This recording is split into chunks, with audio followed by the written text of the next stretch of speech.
എന്താ കുഞ്ഞേ? വല്ലാത്ത തലവേദന. ഇവിടെ ഒന്ന് പൊട്ടിപ്പോകുന്ന പോലെ തോന്നുന്നു. ഈ തലവേദന വന്നാൽ ഒന്നും വായിക്കാനും നിവർത്തിയില്ല, കാണാനും നിവർത്തിയില്ല. ഇത്രയല്ലേ ഉള്ളൂ. എനിക്ക് ചില ദിവസം തല ഉണ്ടെന്നേ തോന്നാറില്ല, അത്രയ്ക്ക് വേദനയാ. അതെങ്ങനെയാ?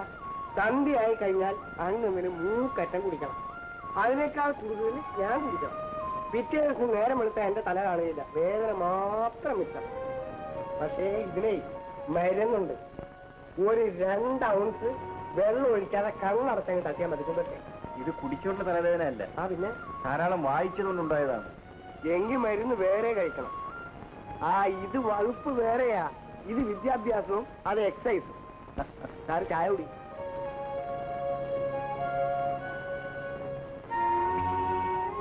വൈകിട്ട് നല്ലൊരു ഡോക്ടറെ പോയി കാണും. അതിനെന്താ, നമുക്ക് ഡോക്ടർ കമലമ്മയെ കാണിച്ചിറങ്ങാം. അവരേ എന്റെ ബോയ്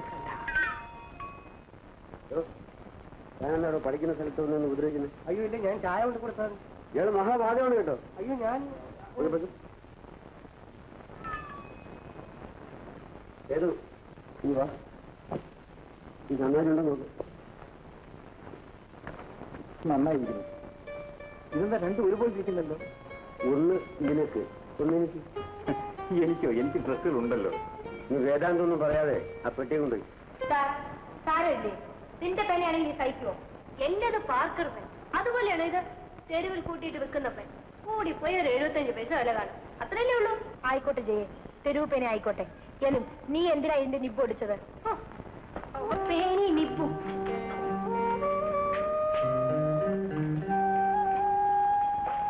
ഇതാ 10 രൂപ. അതുപോലത്തെ 10 പെണ്ണ് കിട്ടും, വാങ്ങിച്ചോളൂ. ഞാൻ നിന്നോട് ഭിക്ഷ ചോദിച്ചില്ല. കുറച്ചിലായി പോയി. വലിയ ജന്മിയുടെ മകളല്ലേ? ജന്മിയുടെ മകള് നീയല്ലേ? ഞാൻ പാവപ്പെട്ട കൃഷിക്കാരന്റെ മകളാണെന്ന് നിനക്ക് നല്ലപോലെ അറിയാലോ. ഏ, ഞാനും നീ ഒരു നാട്ടുകാരാണെന്ന് ഓർമ്മ വേണം. എന്നിട്ടാണോ ഈ ധിക്കാരം? ഇതിന്റെ പേര് ധിക്കാരമെന്നല്ല, അഭിമാനമെന്നാണ്. ജയ ഒന്ന് മനസ്സിലാക്കിയാൽ കൊള്ളാം. പണം എല്ലാത്തിനും പരിഹാരമാവില്ല. നിന്റെ ഉപദേശമൊന്നും എനിക്ക് കേൾക്കണ്ട. എന്റെ സ്റ്റാറ്റസും വിട്ട് നിന്നോട് ഒന്നിച്ച് ഈ മുറി താമസിക്കുന്ന എന്നെ തല്ലണം.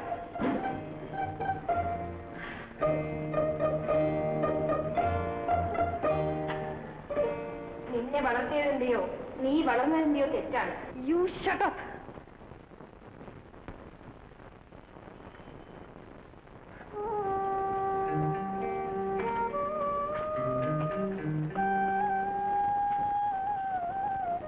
എനിക്ക് ഉറങ്ങണം, എനിക്ക് പഠിക്കണം, വെളിയിൽ പോയിട്ട് പഠിക്കണം.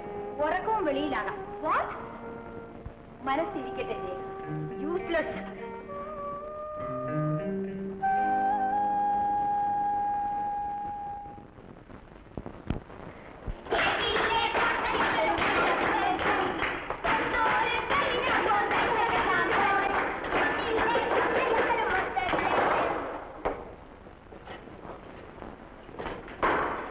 നാരായണിയമ്മേ, ഈ ചോറിന് എന്ത് പഴക്കം വരും?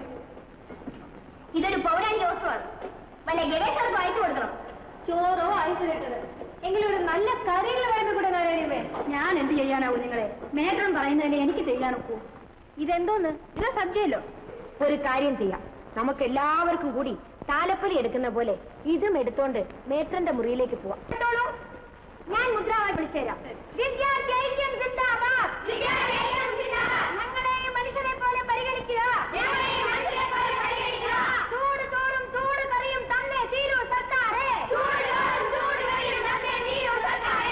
എന്റെ പൊന്നു മക്കളെ, എന്നെ വരയ്ക്കല്ലേ. നിങ്ങൾ ഇവിടെ കിടന്ന് ഒച്ച ഉണ്ടാക്കിയാൽ മേത്രൻ ഓടി വരും. അവർക്ക് നിങ്ങളുടെ മുന്നിൽ നല്ല പിള്ള ചമയാൻ വേണ്ടി അവരെന്നെ ചോദ്യം പിരിച്ചുവിടും. ഞാൻ പിന്നെ പട്ടിണിയായി പോകും. മക്കളെ, ഇന്ന് ചതിക്കല്ലേ. എന്താ വേണ്ടത്? ബിന്ദു തന്നെ പറഞ്ഞാൽ മതി.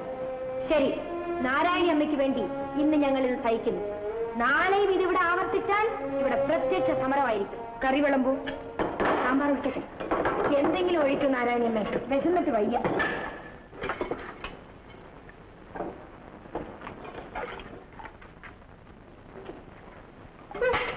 ഇതെന്തോന്ന് സാമ്പാർ? ഇതെന്റെ വീട്ടിൽ പട്ടി പോലും കൂട്ടില്ല. അപ്പോ ഞങ്ങളൊക്കെ ജയയുടെ വീട്ടിലെ പട്ടിയേക്കാൾ കഷ്ടമാണെന്നാണോ അർത്ഥമതാണെങ്കിൽ? അങ്ങനെ തന്നെ. കുഞ്ഞേ, എത്ര വലിയ പണക്കാരിയാണെങ്കിലും ഈശ്വരനെ മറന്ന് സംസാരിക്കരുത്. ഗുണദോഷിക്കാൻ വരുന്നു. ജയേ, അരിവെപ്പുകാരുടെ സ്ഥാനത്ത് നിൽക്കണം. നീ എന്താ കാണിച്ചത്? കാണിച്ചത് എന്താണെന്ന് നീ കണ്ടില്ലേ? എന്റെ വീട്ടിലത്തെ വേലക്കാരൊന്നും എന്റെ മുമ്പിൽ നിന്ന് സംസാരിക്കില്ല, അറിയാമോ? നാരായണിയമ്മ നിന്റെ വീട്ടിലെ വേലക്കാരിയല്ല, അവർ ഈ ഹോസ്റ്റലിലെ ശമ്പളക്കാരിയാണ്. നിന്റെ അമ്മയെക്കാളും പ്രായമുണ്ട്. അതുകൊണ്ട് നീ അവരോട് മാപ്പ് ചോദിക്കണം. പിന്നെ വേറെ ഒന്നും വേണ്ടേ? തൽക്കാലം അത് മതി. മാപ്പ് ചോദിക്കാതെ നിന്നെ വിടില്ല.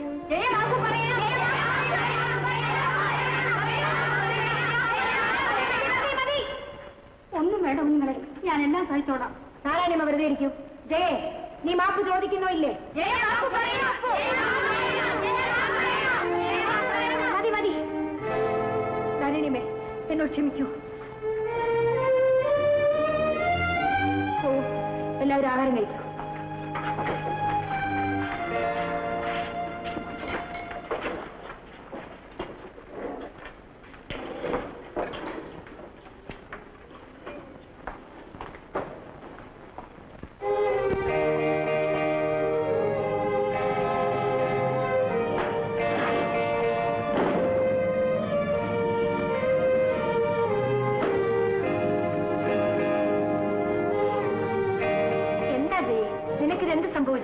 സംഭവിച്ചെന്താണെന്ന് നിനക്കറിയില്ല അല്ലേ? നമുക്ക് വെച്ച് വിളമ്പിത്തരുന്ന ഒരു സ്ത്രീ, പോരാത്തതിന് അവർക്ക് നമ്മുടെ അമ്മയെക്കാളും പ്രായമുണ്ട്. നീ അവരെ അടിച്ചത് മഹാപാവമല്ലേ? ആ പാവം നിനക്ക് കേൾക്കാതിരിക്കാൻ വേണ്ടിയാണ് ഞാൻ നിന്നെ നിർബന്ധിച്ച് മാപ്പ് ചോദിപ്പിച്ചത്. മതി മതി. ഇതുവരെ എന്റെ സ്റ്റാറ്റസും വിട്ട് നിന്നെ കൂടെ എന്നോട് ഒരുമിച്ച് താമസിപ്പിച്ചു. ഇനി ഒരു നിമിഷം കൂടെ അവിടെ താമസിക്കാൻ പറ്റില്ല. ജയേ, നമ്മളിങ്ങനെ പിണങ്ങി അകലാൻ പാടില്ല.